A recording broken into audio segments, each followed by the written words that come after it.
দোকানদার দোকান গোছাতেই ব্যস্ত, এইদিকে আমি আমার ফুলদানিতে একটা ফোন মেরে নেই। দোকানদার ভাই এইদিকে আসবেন, একটা ফোন নিতাম। জি ভাই, সব ফোন তো টেবিলের উপরে আছে, আপনি চয়েস করেন।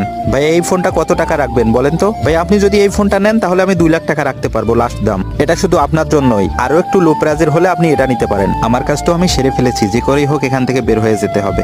ভাই আমার কাছে তো টাকা নাই এত, তাহলে তো ভাই আপনি ফোন নিতে পারবেন না। আচ্ছা ঠিক আছে, আমি তাহলে পরে আসবো। ঠিক আছে যান তাহলে। আরে আমার এইখানকার ফোনটা কোথায় গেল? ভাই দাঁড়ান দাঁড়ান। দোকানদারের ডাক শুনে সে পেছনে না ঘুরে এক দৌড়ে চলে আসে বড় ভাইয়ের কাছে। বড় ভাই আজকে একটা লেটেস্ট ফোন মেরে দিয়েছি। বলো কি রে, সে ফোন কোথায় রেখেছো? এই যে ভাই ফোন। বাহ দারুন তো, এটা তো আইফোন 15 প্রো ম্যাক্স। ভাই আমি ওই আইফোন টাইফোন বুঝি না, এটা একটা দামি ফোন, এটাই বুঝি আমি। ও তাই নাকি? আচ্ছা ঠিক আছে, ফোনের কি লক জানো তুমি? ভাই আমি ওগুলো লক ফক জানি না। তা কি করে জানবি? তুই তো ফোন চুরি করে এনেছিস। এ বেটা এটা তোর লক খোলে না। আচ্ছা দাও তো আমি দেখি। ভাই আমি তো এটার মাথা মুন্ডু কিছুই বুঝতেছি না। এ বেটা আমি যেখানে বুঝতেছি না তুই কি করে পারবি? তাহলে কি আমি ফোনটা আবার ব্যাগ দিয়ে আসবো? আমি মনে করি